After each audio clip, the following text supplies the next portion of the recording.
How does it feel to hear your name with Wilt, Bam, Kobe? This was just an absolutely surreal night. I don't know if you saw that Bam Adebayo had 83 points tonight. I'm sure you know Bam. What are your thoughts on that and such a historic night? You know, obviously we've been blessed to have been a part of a lot of big moments in this arena. This one, it just happened. Yeah, I mean, first thing you think is how, not because of him, but because of the way he plays, And I saw only made 6 threes, but 40 free throws or something like that. Tells the story right there. And the Washington Wizards. Today, the world just witnessed Bam Adebayo put up 83 points against the Washington Wizards to beat Kobe Bryant's 81 for the second most points ever scored in an NBA game. While the modern NBA has always seen much higher scoring games than past years, with teams hitting record offensive ratings, an 83-point outburst, and especially from a non-first option scorer such as Bam Adebayo, was hardly expected. So how did he do it? Check ball. The first bucket for Bam is a post-up of Alex Sarr, the Washington Wizards' second overall pick in his second year. Despite a contest from Sarr, who's a 7-footer, Bam still nails the midi jumper. Okay, no big deal. The second basket sees Bam at the wing for a catch-and-shoot 3 over the outstretched arms of Alex Sarr. This is honestly a terrible contest. While Sarr has a hand up, he's not getting to the ball, nor is he covering Bam's field of vision. This puts into perspective what's about to come next, because even in just the first few minutes, it's clear the Wizards aren't giving a ton of defensive effort. Nothing but net. The third basket comes as Alex Sarr tries to provide help defense and opens up a bit of space for Bam. Can you guess what's about to happen? The kick out to Bam forces Sarr's rushed recovery. Bam beats him off the line, and this is a pretty impressive bucket from Bam's perspective. The paint is loaded with white jerseys. But wait, notice something? Not one lick of defense is being played. These guys are actually clearing the way for Bam to finish. Now he does have Sarr trailing, as well as a smaller defender on him who he easily shoots over with the jump hook. Everyone else is just watching. His fourth basket was a bit strange. The Heat are playing with zero spacing because clearly there's not a single player who can guard the paint, and Bam clearly intends to sit at the table. Pelle Larsson brings the ball up and hits Myron Gardner under the basket. As athletic as he is, he knows if he draws the defenders just enough, he can just feed Bam on his way to an athletic finish on a head of steam. Well, things slow down a bit and Bam goes up and over the top with the left hand. Sarr, who is clearly void of defensive instincts, has a late contest and gets called for the goaltend. For his fifth bucket, Davion Mitchell drives into the paint and the entire defense, including Alex Sarr, collapses for the deterrent. He doesn't recover quickly enough and Mitchell kicks it to Bam for a wide open wing 3. At this point, it's pretty clear. The Heat are going to get any bucket they want as long as Sarr continues to guard Bam. You'd think they'd start to double him and give Sarr some help. Well, you'd be wrong.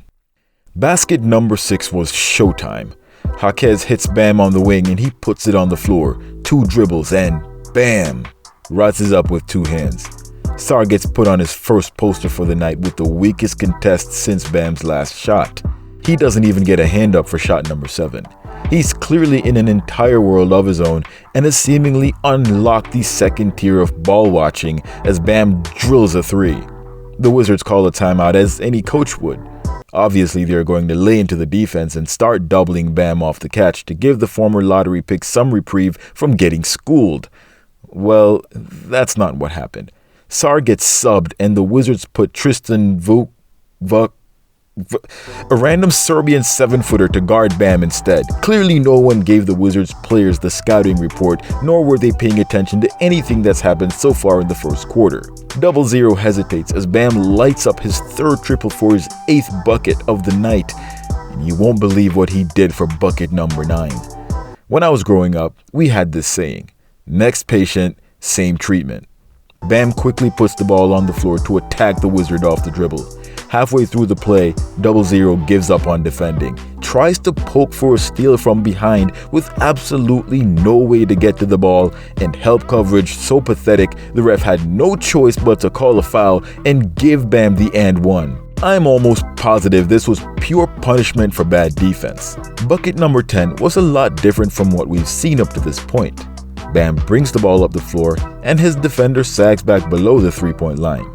From the outset, he had no intention of passing the ball, and with an 11-point lead, a 19-point outburst so far that's just 3 shy of the Wizards' 22 points, and still in the first quarter, the Washington basketball team refused to increase their defensive coverage. Bam clearly wants to outscore the Wizards by himself, and never know what's in store. Yes, sir! How about some more? Pull up 3 in transition to give Bam his 22. For basket number 11, Bam is trailing the play. But what's this? Is that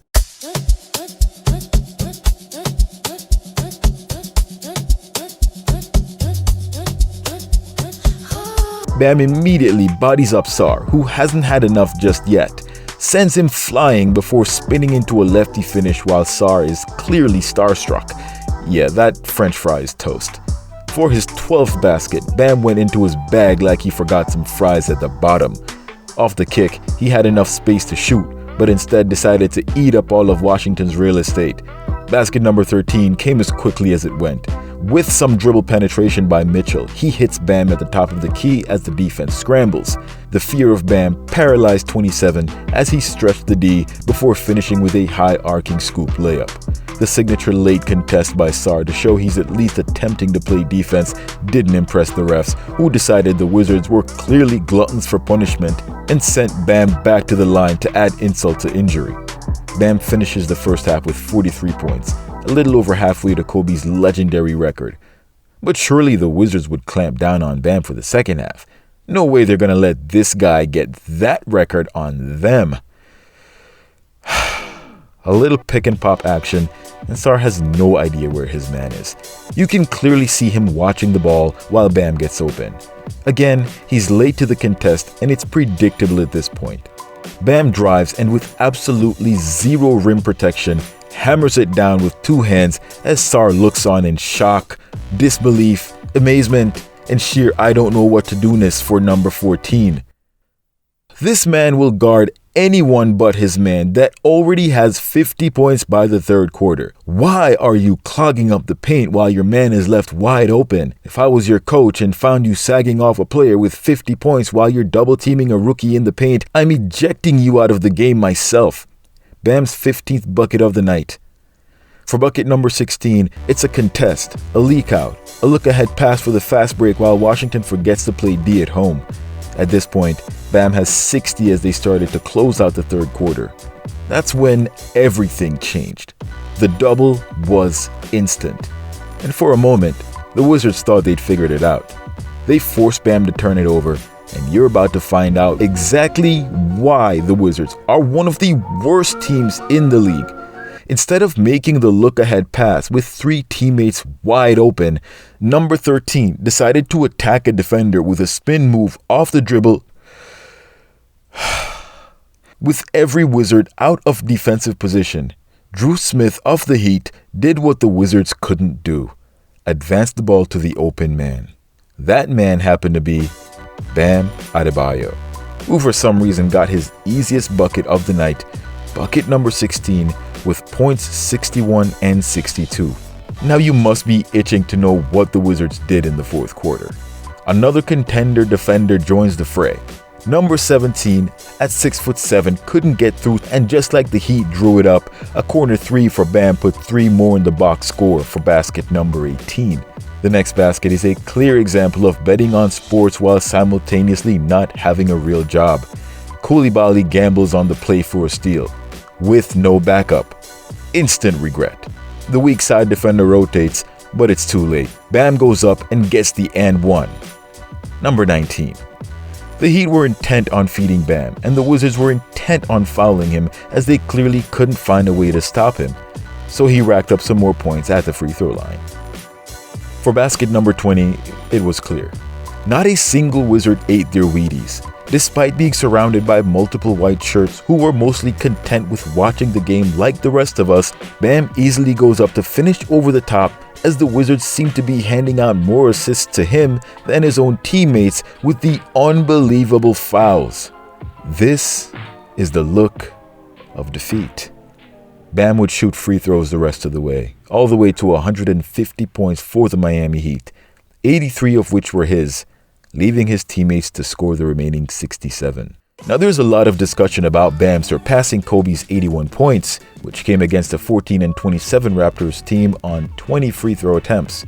Bam, by comparison, attempted 43 free throws, of which he made 36 against a Wizards team that is now 16-48. Kobe made 28 of 46 field goal attempts to Bam's 20 of 43. While both players made 7 threes, Kobe only had 13 attempts compared to Bam's 22. For the aforementioned points, the numbers speak for themselves. But what does it say that Bam's teammates were feeding him the ball in the fourth quarter, specifically to catch Kobe's record? Does this water down the accomplishment?